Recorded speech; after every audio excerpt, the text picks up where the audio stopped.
ನಮಸ್ಕಾರ. ಪ್ರಜಾರಾಜ್ಯ ಕನ್ನಡ ನ್ಯೂಸ್ಗೆ ಸ್ವಾಗತ. ಮುಖ್ಯಮಂತ್ರಿಗಳು 4-5 ಸಲ ಹೇಳಿದ ನಂತರ ಮುಖ್ಯಮಂತ್ರಿಗಳು ಟೈಮ್ ಕೊಡ್ತಾ ಇದ್ರು. ಹಲವಾರು ಗದ್ದಲದಿಂದ ಅವ್ರು ಟೈಮ್ ಕೊಟ್ಟಿಲ್ಲ. ಈಗ ನಾವು ಇನ್ನೊಂದು ವಾರ ಬಿಟ್ಟು ನಾವು ಮುಖ್ಯಮಂತ್ರಿಗಳು ಕೇಳ್ಕೊಂಡು ಸ್ವಾಮೀಜಿ ಅವ್ರನ್ನ ಆಮೇಲೆ ಯಾರು ಬರ್ತಾರೋ ಅವ್ರನ್ನೆಲ್ಲರೂ ಭೇಟಿ ಮಾಡಿಸುವಂತ ಕೆಲಸ ನಾವು ಮಾಡ್ತೀವಿ. ಯಾಕಂದ್ರೆ ಇದಕ್ಕೆ ಹೋರಾಟಕ್ಕೆ ಹಿಂದಿನ ಸಾಕಷ್ಟು ಮಂದಿ ಹೋರಾಟ ಮಾಡ್ಯಾರ. ಇವತ್ತು ನಿರಂತರವಾಗಿ ಸ್ವಾಮೀಜಿ ಅವರು ಹೋರಾಟ ಮಾಡಕತ್ತಾರ. ಬಟ್ ಇದಕ್ಕೆ ನಾವು ಮುಖ್ಯಮಂತ್ರಿಗಳು ಹೇಳಿ ಯಾವ ರೀತಿ ಮಾಡ್ಬೇಕು ಅನ್ನೋದು ಗೊಂದಲ. ಜೊತೆಗೆ 2D ಇತ್ತಲ್ಲ, ಲಾಸ್ಟ್ ಟೈಮ್ ಕೊಟ್ಟಂತ 2D ಅದನ್ನ ಇವತ್ತೋದು. ಯಾಕಂದ್ರೆ ನಾವು ಅದರಲ್ಲಿ ಮುಸಲ್ಮಾನರದ್ದು 2B ಇತ್ತು. ಆ 2B ಅನ್ನೋದು ತೆಗೆದು ಹಾಕಿ ನಮಗೆ ಕೊಟ್ಟಂತ ಅದಕ್ಕೆ ನಾವು ರಿಸರ್ವ್ ಮಾಡಿದ್ವಿ. ನಮಗೆ ಅವಶ್ಯಕತೆ ಇಲ್ಲ, ಅದು ಬೇಡ. ಅವ್ರ ರಿಸರ್ವೇಷನ್ ತೆಗೆದು ನಮಗೆ ಕೊಡುವಂತ ರಿಸರ್ವೇಷನ್ ನಮ್ಗೆ ಬೇಡ ಅನ್ನೋದು ನಾವೆಲ್ಲರೂ ಕೂಡ ರಿಜೆಕ್ಟ್ ಮಾಡಿದ್ವಿ. ಇದೇ ಬೆಳವಾದಾಗ ಅದರ ವಿರುದ್ಧ ಕೂಡ ನಾವು ಹೋರಾಟ ಮಾಡಿದ್ವಿ. ಯಾಕಂದ್ರೆ ಇನ್ನೊಬ್ಬರು ರಿಸರ್ವೇಷನ್ ತೆಗೆದು ನಮ್ಗೆ ಕೊಡುವಂತ ಅವಶ್ಯಕತೆ ನಮಗಿಲ್ಲ ಅನ್ನುವಂಥದ್ದಾದಾಗ ಆಮೇಲೆ ನಂತರ ಅದ ಬಿಜೆಪಿ ಅವರ ಯಾರೋ ಕಡೆಯಿಂದ ಕೋರ್ಟ್ಗೆ ಹಾಕಿಸಿದ್ರು. ಅದು ಕೋರ್ಟ್ ಅಲ್ಲಿ ಪೆಂಡಿಂಗ್ ಇದೆ. 20 ಜನ ಮನೆಗೆ ಹೋದಾಗ ಎಲ್ಲ ನಾವು ಸದನದಲ್ಲಿ ಮಾತಾಡ್ತೀವಿ ಅಂತ ಹೇಳಿ ಅಬ್ಬರಿಸಿದ್ರು. ಪರ್ಮಿಷನ್ ಕೇಳಿಲ್ಲ. ಇಲ್ಲ, ಪರ್ಮಿಷನ್ ಹಾಕಿದ್ವಿ ನಾವು. ಪರ್ಮಿಷನ್ ಕೊಡಲಿಲ್ಲ ಅಂತ ಪರ್ಮಿಷನ್ ಕೊಡ್ಲಿಲ್ಲ. ಲಾಸ್ಟ್ ಟೈಮ್ ಸದನ ನಡೆದಿಲ್ಲಲ್ಲ. ಎಲ್ಲಿ ನಡಿ ಸದನ ನಡೆಯಲಿಲ್ಲ. ಅಲ್ಲೇ ಸ್ವಾಮೀಜಿ ಜೊತೆ ಮಾತಾಡಿಲ್ಲ. ಅಲ್ಲ, ಮಾತಾಡಿರಿ. ಬಟ್ ಅವ್ರು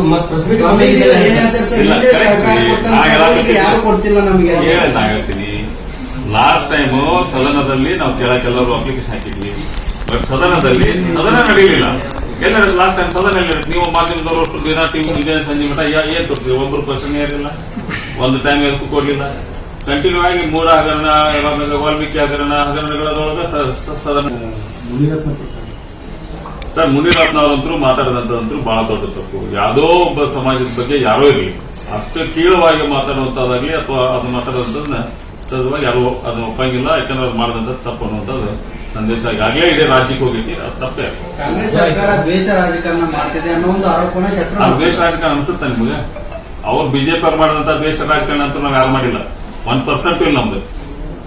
ನಮ್ಮ ಮಣ್ಣ ಮುಖ್ಯಮಂತ್ರಿಗಳು ಕೂಡ ಅದನ್ನ ಹೇಳಿ ಅವ್ರು ಮಾಡಿದಂತ ಕೆಲಸ ನೀವು ಮಾಡಿದ್ರೆ ಇವತ್ತು ಯಾರಿಗೂ ಪರಿಸ್ಥಿತಿ ಇರ್ತಿರ್ಲಿಲ್ಲ ಅಂತ ಹೇಳಿ. ಇವತ್ತು ಅವ್ರು ಮಾಡಿದಂತ ಎಷ್ಟು ಮಂದಿಗೆ ಎಷ್ಟೆಷ್ಟು ಮಾಡ್ಯಾರ ಟಾರ್ಚರ್. ಈ ನಮ್ ಕರ್ನಾಟಕ ಅಷ್ಟಲ್ಲ, ಇಡೀ ದೇಶಾದ್ಯಂತ ವಿರೋಧ ಪಕ್ಷದವ್ರು ಮಾಡಿದಂತ ಟಾರ್ಚರ್ ಇವತ್ತು ಮಟ್ಟ ಇತಿಹಾಸದಾಗ ಯಾರು ಮಾಡ್ರಿ. ಆಯ್ತು, HIV ಇಂಜೆಕ್ಟ್ ಮಾಡಿಸೋದು ಈ ರೀತಿ ಕೀಳು ಮಟ್ಟಕ್ಕೆ ಇಳಿಯುವಂತದ್ದು ಏನು ಅವಶ್ಯಕತೆ ರಾಜಕಾರಣ? ಈ ಮುನಿರತ್ನ ಅವ್ರ ಮೇಲೆ ಬಂದಿರೋ ಆರೋಪ, ಕಂಪ್ಲೇಂಟ್ ಕೊಟ್ಟರು ಕಾಪಿಯಲ್ಲಿ ಮಹಿಳೆ ಆರೋಪ ಮಾಡಿದ್ದಾರೆ. ಅದು FIR ಕಾಪಿಯಲ್ಲಿ ಕೂಡ ಇದೆ. HIV ಇಂಜೆಕ್ಟ್ ಮಾಡಿಸೋದು, ಈ ಯಾರು ತಮ್ಮ ರಾಜಕೀಯ ವಿರೋಧಿಗಳನ್ನ ಹ್ಯಾಂಡ್ ಮಾಡಿಸೋದು, ಅವರಿಗೆ HIV ಇಂಜೆಕ್ಟ್ ಮಾಡಿಸೋದು, ಇಂಥವೆಲ್ಲ ರಾಜಕಾರಣ ವ್ಯವಸ್ಥೆ ಒಳಗೆ ನಾವು ಫಸ್ಟ್ ರಾಜಕಾರಣ ಎದಕ್ ಬಂದಿತ್ತು ಅನ್ನೋಂತ ಅರ್ಥ ಮಾಡ್ಕೊಳ್ಳೋದು ಬಹಳ ಮುಖ್ಯ. ಯಾಕಂದ್ರೆ ರಾಜಕಾರಣ ವ್ಯವಸ್ಥೆ ಒಳಗೆ ಸಮಾಜಕ್ಕೆ ಒಂದು ಒಳ್ಳೆ ಕೆಲಸ ಮಾಡೋದಾಗ್ಲಿ, ಒಳ್ಳೆ ಸಮಾಜ ಉದ್ಧಾರ ಮಾಡೋದಾಗ್ಲಿ, ನಮ್ಮ ಊರನ್ನ ಒಳ್ಳೆ ಅಭಿವೃದ್ಧಿ ಮಾಡೋದಾಗ್ಲಿ ಈ ಕನಸನ್ನ ಇಟ್ಕೊಂಡು ರಾಜಕಾರಣ ಬಂದಿತ್ತು. ಆದ್ರೆ ಇವತ್ತ ಪರಿಸ್ಥಿತಿ ಸಹಜವಾಗಿ ಕಮರ್ಷಿಯಲ್ ಆಗಿ ಹೋಗಿತ್ತು. ರಾಜಕಾರಣ ಇವತ್ತು ಸಂಪೂರ್ಣ ಕಮರ್ಷಿಯಲ್ ಆಗಿದೆ. ಜನರು ಅವರಾಗ್ಯಾರ, ರಾಜಕಾರಣಿಗಳು ಅವರಾಗ್ಯಾರ. ಇವತ್ತು ನಾಟ್ ಓನ್ಲಿ ಬರೀ ನಾವು ರಾಜಕಾರಣಿಗಳನ್ನ ಬ್ಲೇಮ್ ಮಾಡಿದ್ರು ನಡೆಯುವಂತ ವ್ಯವಸ್ಥೆ. ಜನರು ಅವರಾಗ್ಯಾರ, ರಾಜಕಾರಣಿಗಳು ಅವರಾದ. ಈ ವ್ಯವಸ್ಥೆ ಒಳಗ ಸಂಪೂರ್ಣವಾಗಿ ವ್ಯವಸ್ಥೆ ಕೆಟ್ಟೋಗಿತ್ತು. ವ್ಯವಸ್ಥೆ ಕೆಟ್ಟಿದ್ರಿಂದ ಯಾಕಂದ್ರೆ ನಮ್ಮಲ್ಲಿ ಇನ್ನೂ ಉತ್ತರ ಕರ್ನಾಟಕದಲ್ಲಿ ಇವೆಲ್ಲ ಇಲ್ಲ. ಬೆಂಗಳೂರು ಸಿಸ್ಟಮ್ ನಾವು ನೋಡ್ಬಿಟ್ರೆ ಅದು ಅಧೋಗತಿಗೆ ಹೋದಂತ ಸಿಸ್ಟಮ್. ಯಾಕಂದ್ರೆ ನಮ್ಮಲ್ಲಿ ಇನ್ನೂ ಮಾನ ಮರ್ಯಾದೆಗೆ ಏನಾರ ಆಂಜರ ಬದುಕ್ತಿರ್ತೀವಿ. ಆಮ್ಯಾಗ ದಿನ ಉತ್ತರ ಕೂಡ ಬದುಕೋರ್ಲಿ ಏನಿದ್ರು. ಇವತ್ತು ವಿನಯ್ ಕುಲಕರ್ಣಿ ಏನ್ ಮಾಡ್ತಾರ, ಇವತ್ತೇನೋ ಮಾಡಿದ್ರೆ ಇಡೀ ಊರ್ ತುಂಬ ಸುದ್ದಿರ್ತೈತೆ. ಬೆಂಗಳೂರು ಸಿಟಿ ಅಂತಲ್ಲಿ ಆಗ್ಲಿ ಯಾರು ಏನ್ ಮಾಡಿದ್ರೆ ಏನಾಗಿ ಅಂತ ವ್ಯವಸ್ಥೆ ಬಂದ ನಂತರ ಇವತ್ತಿನ ವ್ಯವಸ್ಥೆ ಸಂಪೂರ್ಣವಾಗಿ ಕೆಟ್ಟಿದ್ದಂತರೂ ಸತ್ಯ. ಒಂದ ಪಕ್ಷ ಆಗಿದ್ರು ಎಲ್ಲಾ ಪಕ್ಷದಾಗೂ ನಿಲ್ಲೂ ಮಾಧ್ಯಮದ ಮುಂದೆ. ಇವತ್ತು ಕಾಂಗ್ರೆಸ್ ಇರ್ಲಿ, JDS ಇರ್ಲಿ, ಬಿಜೆಪಿ ಇರ್ಲಿ, ಒಳ್ಳೆಯವರು ಅದಾರ, ಕೆಟ್ಟವರು ಎಲ್ಲ ಪಕ್ಷದಾಗೂ. ಬಟ್ ಇವತ್ತು ಜನರನ್ನ ಆಯ್ಕೆ ಮಾಡುವಂತ ಟೈಮಲ್ಲಿ ಒಳ್ಳೆಯವರು ಕೆಟ್ಟ ಒಂದು ಗುರುತಿಸಿ ಆಯ್ಕೆ ಮಾಡೋದು ನಿಮ್ ಜನ ಕಲ್ಕೋಬೇಕು ಅಷ್ಟೇ. ಯಾಕಂದ್ರೆ ಜನರು ಅದ ಕಮರ್ಷಿಯಲ್ ವೇದಾಗ ಥಿಂಕ್ ಮಾಡಿ ಇವತ್ತು ರಾಜಕಾರಣಿಗಳನ್ನ ಇಲೆಕ್ಟ್ ಮಾಡಕತ್ತಂದ್ರೆ ಪರಿಸ್ಥಿತಿ ಎಲ್ಲಿ ಬರ್ತೈತಿ? ಇದು ಬರುವ ಪರಿಸ್ಥಿತಿ. ಸರ್, ಈಗ ದ್ವೇಷದ ರಾಜಕಾರಣ ಬಗ್ಗೆ ಮಾತಾಡ್ತಾ ಇದ್ವಿ.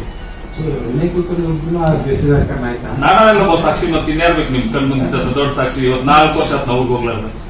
4 years ಆತ್ ನಿಮ್ಗೆ ಇವತ್ತಿಗೂ ಹೋಗಿಲ್ಲ. ನಾನು ಕ್ಷೇತ್ರದ MLA ಆಗೀನಿ. ಕ್ಷೇತ್ರ ಜನ ಇಲ್ಲಿ ಬಂದು ಈ ರೀತಿ ನಿಂತಿರುವಂತ ಜನರ ಪರಿಸ್ಥಿತಿ ನೋಡಿ. ಹೋಗಿ ಕಿತ್ತೂರ ಕುಂತ್ರೆ ನಾವು ಬೆಳಗ್ಗೆ ಹೋಗಿ ಕೂತ್ರೆ ಬೆಳಗ್ಗೆ 7 ಗಂಟೆಗೆ ಚಲೋ ಮಾಡ್ತೇನೆ, ರಾತ್ರಿ 11 ಗಂಟೆ ಮಟ್ಟ ಮುಗಿಸ್ತಿರ್ತೀವಿ. ನನ್ನ ಕಡೆ ಮತ್ತೆ ಈ ದೇಶದ ರಾಜಕಾರಣ ಏನಿದೆ? ಈ ದೇಶದ ರಾಜಕಾರಣ ಕಣ್ಣು ಕಾಣಂಗಿಲ್ಲ. ಇದಕ್ಕಿಂತ ದೊಡ್ಡ ಮುನಿರತ್ನಾಗಿನ ಬಹಳ ದೊಡ್ಡದೇನು ದೇಶದ ರಾಜಕಾರಣ ಮಾತಾಡ್ತೀರಿ? ಎಲ್ಲಿ ದೇಶದ ರಾಜಕಾರಣ ಹೋಗಿ ಮಾತಾಡ್ರೆ ಮಾಡ್ಕೊಂಡ ಇವತ್ತಿಂತ ನನ್ನಂತ ಹಲವಾರು ಮಂದಿ ಇರುತ್ತೆ. ಇಡೀ ಕರ್ನಾಟಕ ಅಷ್ಟ ಇಡೀ ದೇಶ ತುಂಬದವು. ಯಾಕಂದ್ರೆ ಪವರ್ ಐತೆ ಅಂತ ಪವರ್ ಯೂಸ್ ಮಾಡೋದಕ್ಕೂ ಅದಕ್ಕೊಂದು ಲಿಮಿಟೇಷನ್ ಇರ್ಬೇಕು. ಪವರ್ ಯೂಸ್ ಮಾಡಕ್ಕೆ ಎಲ್ಲೆಲ್ಲಿ ಯೂಸ್ ಮಾಡ್ಬೇಕು ಅನ್ನೋದು ಒಂದು ಪವರ್ ಯೂಸ್ ಮಾಡೋದಕ್ಕೆ ಯಾವ ಒಳ್ಳೇದಕ್ಕಾಗಿ ಯೂಸ್ ಮಾಡಿ ಪವರ್. ನಾನು ಇದು ಅಷ್ಟೇ ಇದೆ ನಿಮ್ಗೆ. Thank you sir.